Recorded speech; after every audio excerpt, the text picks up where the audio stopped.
college football podcast for everyone and everyone else. I'm your host today, Cody Williams, content director at fansided.com. Not joined by John Bueller today. My beautiful co-host just got engaged, so congratulations to him and the Arizona State podcast.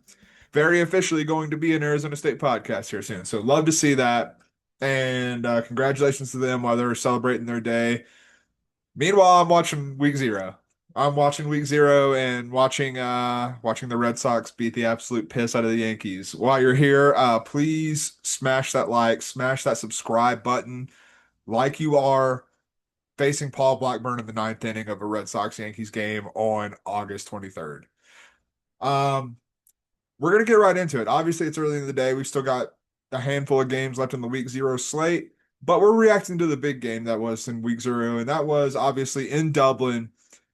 Iowa State beating Kansas State 24-21 in an ugly but fun game and a great welcome back to college football.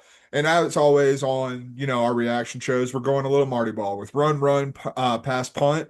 And we're going to get out of here. We're going to be quick with it because it is just me and we only have one game that we're reacting to so far today. So let's get out right into it. I'm going to start with a run.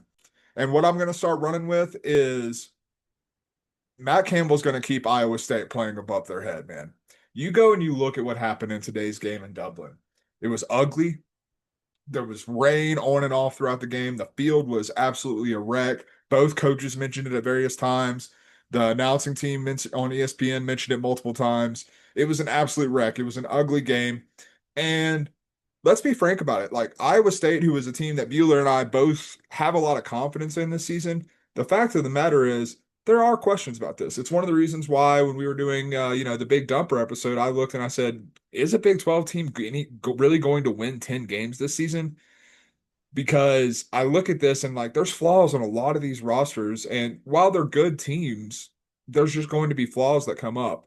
Iowa State has some flaws. You're replacing Jalen Noel and I'm totally blanking. They're two receivers. I'm totally blanking on the other one's name, and I don't have Bueller here to help me. Um, they're replacing all of that. They're replacing a lot of their passing games. Still have Rocco Becht, which is a nice thing to have. But in a game like this, man, it was really impressive to see. It was really impressive to see the way Matt Campbell and the Cyclones responded in this game.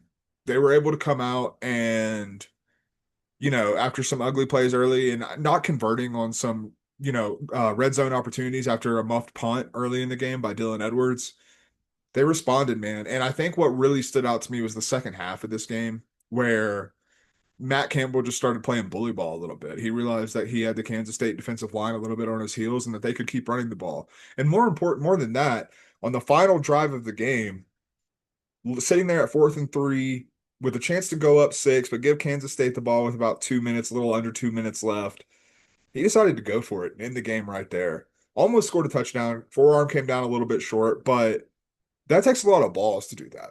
That takes a hell of a lot of balls. And I don't think anyone who's paid attention to the Cyclones over the past few years is questioning Matt Campbell's balls at this point, quite frankly. But I do think that it does show a lot of it shows a lot of what this team is made of. This team is built in Matt Campbell's image. And man, like Iowa State does still have some questions. Like this defense did have some questionable moments throughout this game. Kansas State gave them a lot of good opportunities.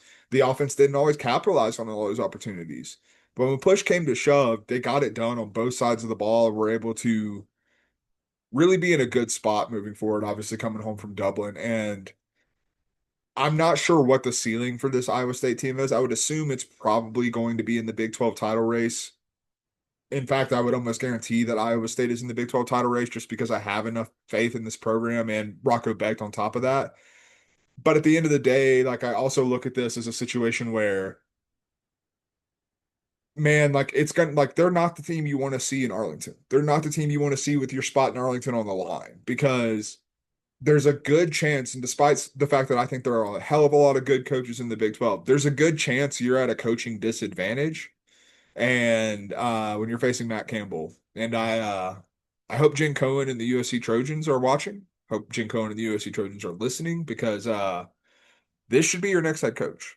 No question about it in my mind. This should be your next head coach because you look at this game and you look like you just kind of go down the numbers and what you're seeing. Kansas State outgained Iowa State 383 to 313. They threw the ball for 273 yards to 183 yards. Kansas State did with the lead there. Rushing about even. Iowa State had 20 more yards, 130 to 110. Neither of them rushed the ball that efficiently. But where you really get down to it, the things that separated Iowa State, time of possession, advantage Iowa State, just under 34 minutes in the game. Not a huge, thing, but they kept the ball out of Avery Johnson and the Kansas State playmakers' hands. And then more importantly, talking about Matt Campbell and just being ready for these types of moments and doing what he can to level the playing field. 6 penalties for 48 yards for Kansas State, 1 penalty for 5 yards for Iowa State.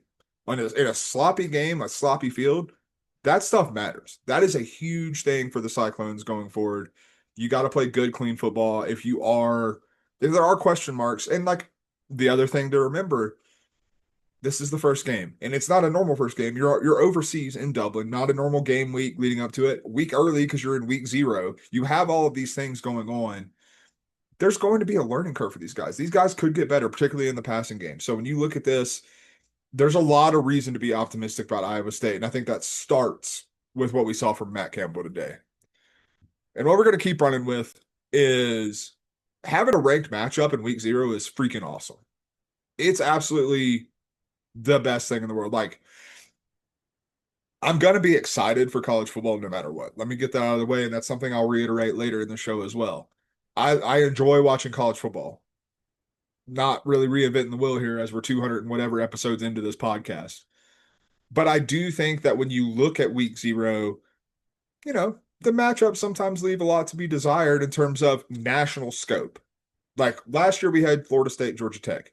Georgia Tech, for as much as we liked them, we knew was never going to be a national college football playoff type of contender. Florida State was highly ranked, but they were proven pretty fraudulent pretty quickly and went on to win 2 games. Lost as many as their preseason ranking in 10. But it wasn't a ranked-on-ranked matchup. And that adds some real juice here to week 0 that I don't think we've seen in some time. Granted, it is the Big 12, so like these aren't the 2 biggest brands in the world. This isn't like we have Ohio State, Texas in week 0 or something like that. But having a game that like immediately feels like it has stakes and immediately feels like it matters in college football in week 0, I think is a huge win for college football. And I think ESPN, to their credit, did a really good job of like hammering this home, like making sure people knew, hey, this is a Big 12 conference game. This is setting the tone for two teams that feel like they are in the Big 12 title race. Like it is setting the tone that this game matters in a big way, potentially for a college football playoff spot, frankly, because you do get the automatic qualifier out of the Big 12 for the champion. And with a game that has potential title implications, that matters. That's a big deal. That is something that you definitely want to have on your radar if you are a college football fan. And it's something we do not normally get in week 0. Like you go back through the history of the marquee week 0 games, even the games in Dublin, and they are not ranked on rank. Like that is a big deal. And it's something that I would like to see college football try to do moving forward. Like Florida State, Georgia Tech, like there's a good chance you knew Georgia Tech wasn't going to be preseason AP top 25. You probably knew you'd get one ranked team in that game, but you kind of had an idea coming, when this game was scheduled that Iowa State and Kansas State aren't going anywhere. And I would love to see, like, I'm not asking for a top 5 matchup. I'm not asking even for a top 10 matchup between ranked on ranked teams. But the juice that Saturday had in week 0, I think absolutely matters. I think that's something that we should really strive to try and make happen going forward. And even if you don't get ranked on rank, you still end up with a good matchup. But like targeting that type of matchup, I think matters. I really do. Like, yes, week 0 is supposed to be the appetizer. It is not week 1. You're not going to get the full slate of games. You're not going to get, there's going to be programs that are always going to push back on playing in week 0. And to Kansas State's credit, they took this as a home game. They traveled with all their game day equipment to get there. They had the video boards like they were in the Little Apple in Manhattan. And there's a lot of programs that would not be as amenable to that. And I understand that. But find the ones that are. Like I'm more excited for week 1 now because I have a ranked on ranked matchup that I've already watched, and I'm like, oh my God, this is just like this is a real appetizer. Like this isn't something just to wet the palate and then like everything else that follows feels bigger. This feels as big as that. You go to any like good restaurant, the appetizers sometimes are the star of the show, man. They really set the tone for the meal and what you're getting. And that's what I want the week 0 appetizer for college football to be. I don't want it to necessarily be, oh, here's college football. You'll take whatever you can get. Yes, that's true. I will take whatever I can get. At the same time, that doesn't mean that networks and college football at large should be settling for that. These programs shouldn't be settling for that. If you want to continue to build excitement for college football, you have to up the ante to a certain degree. That's probably not the right phrase, but something in that line. But you have to up the stakes. You have to make it feel important. This game felt important. This game felt like it mattered. And even in an ugly game that frankly like had a lot of busted plays, had a lot of miscues, did not have the most efficient like offense that we've seen. It wasn't a shootout even with a, 24-21 fine final score. Like we didn't see really either of these teams light the world on fire, and it still felt like it mattered. And I think that's something that college football needs to strive for moving forward. In terms of things I'm passing on, though, that's where I've got to go to the rest of the week 0 schedule. Um, I just got to be as real with you as I possibly can be. There's a reason I'm doing this podcast after the Iowa State Kansas State game and not after the rest of these games. Now, as I say this, UNLV is currently down 10-0 to Idaho State, not making me feel very good about my UNLV winning the Mountain West pick. Went out on a limb and not so great. But I'm not gonna overreact to that just because Bueller and I overreacted a little bit last year to SMU struggling with and losing to BYU and not looking very good in that game. And we saw what SMU went on to do. It's week 0. Lot of things still to come. UNLV basically has an entirely new roster that Dan Mullen has built. If they start to gel, these things could get quickly. But you go through the rest of the slate. You got Fresno at Kansas, Sam Houston at Western Kentucky. I'll give you that one. That's a fine game in CUSA. And Stanford and Hawaii. I don't even think my issue is with the quality of these games. Am I excited to see Kansas play a high level G5 opponent? I am. I like Lance Leipold. I like it's Jalen Daniels, maybe I don't know, my age, 30, whatever at this point, but I'm excited to watch him play again. I'm excited for these types of things. I'm excited to see a fun CUSA matchup. Like Sam Houston, I think is going to be a lot better this year. Western Kentucky, we think might be a team that could potentially win the CUSA this year. I believe that was Bueller's pick, if I'm not mistaken. But it's gonna be fireworks in that game. Phil Longo's now at Sam Houston. I know him intimately from intimately is not the right word. I know him well. I know him well from his time at North Carolina.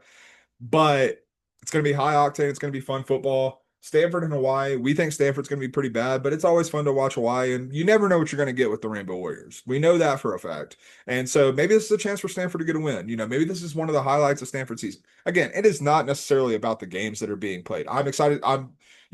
Before they went down 10-0, I was excited to watch UNLV. I think my issue is I want a little bit more robust of a slate. Like it would be nice to have a situation where I can go dual screen for week 0. And you can sort of in the evening afternoons, like the start times for these games moving forward and on after the noon start for the game in Dublin.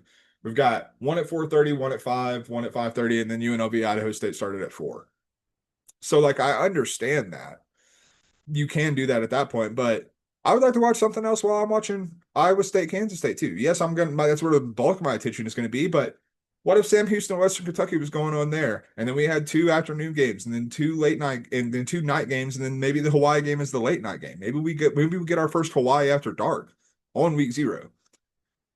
I think that to my earlier point about having the ranked on ranked matchup, the other thing that college football can do, and I think that both media networks and programs need to realize this. One of the things that they can do, and one of the things I think they should do, is just give us a little more. It's one thing to like, and I think the one thing that really affects that is the marquee game of week 0 has over the past few years been at noon Eastern. That's 10 a.m. for me in Mountain Time. So like I'm still full from breakfast by the time I'm watching college football. Great feeling.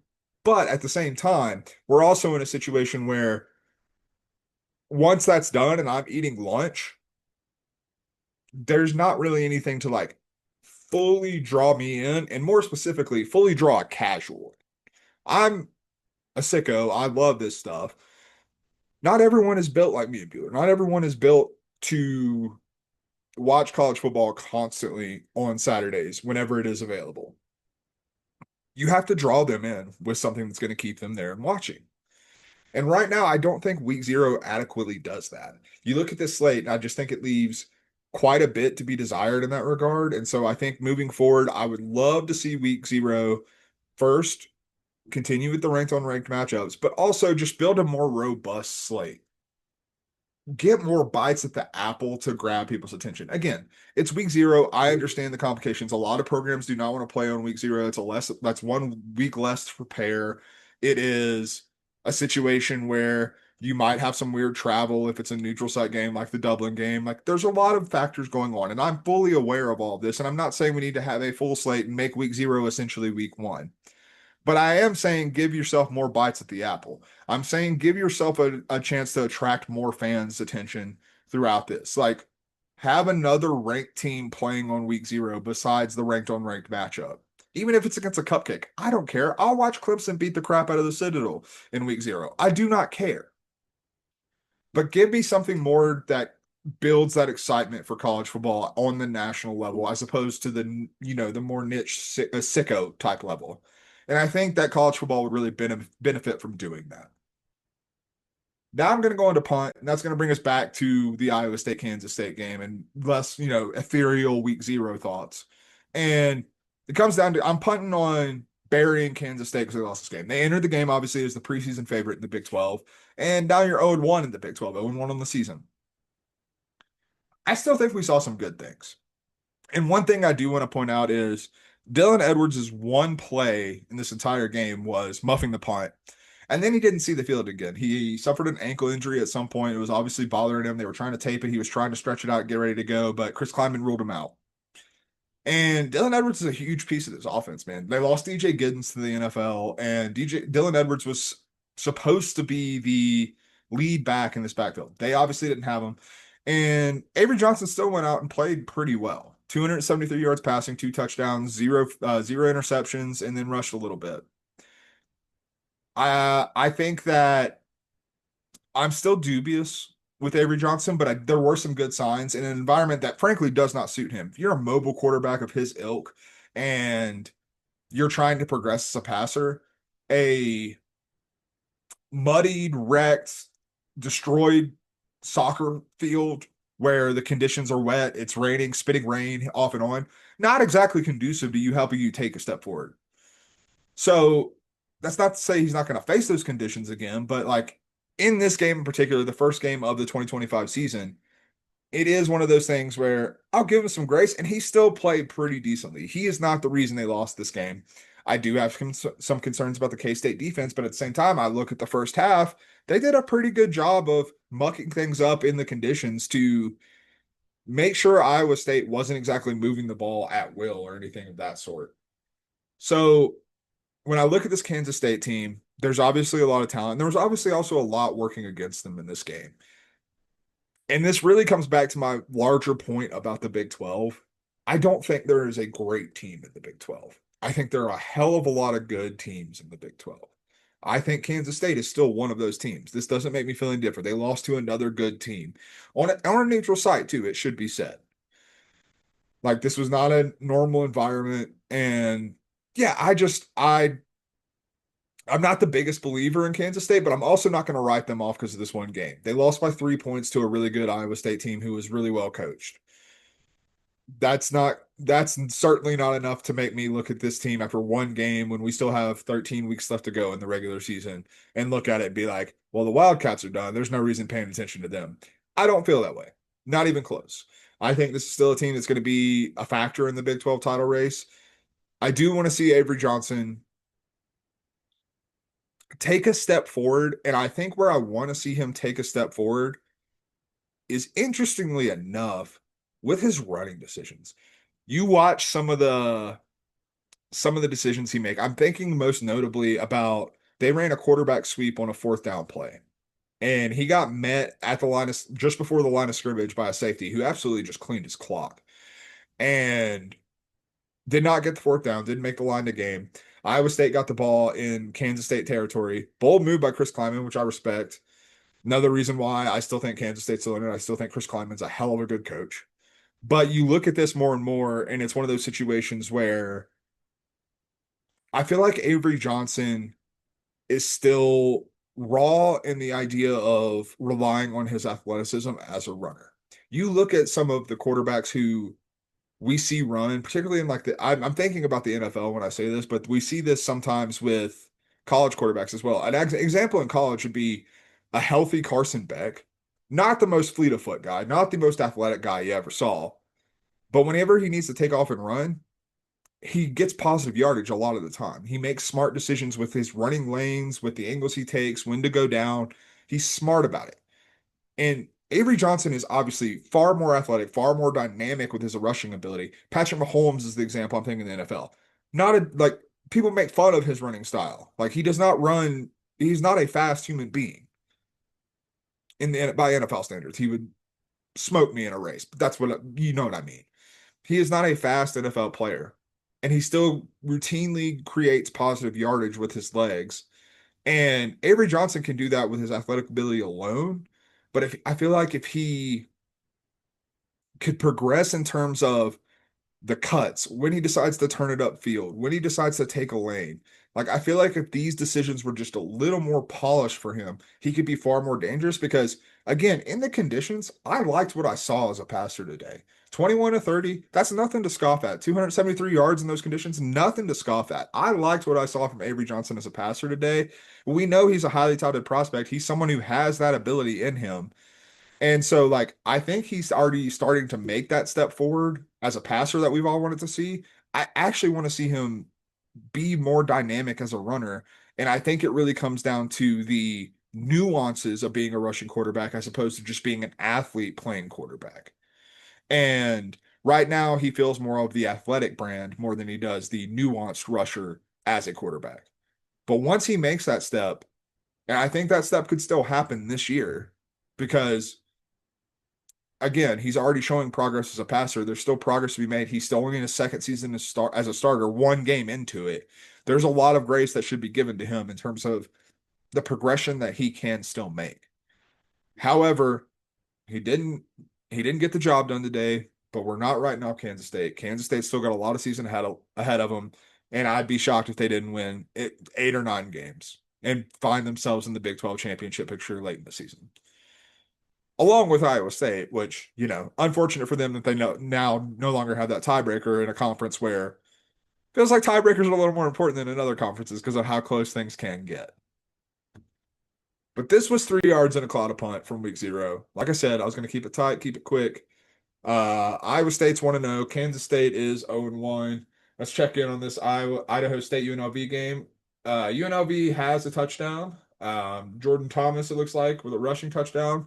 So I would expect UNLV probably comes back and wins this one. But, college football's back.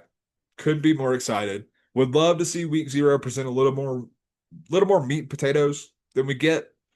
But it's always nice to have, a little appetizer. This was, we'll call Iowa State, Kansas State, Farmageddon, or, the mozzarella stick of week 0. But I love a mozzarella stick. I love college football. I love you guys. And this is False Start.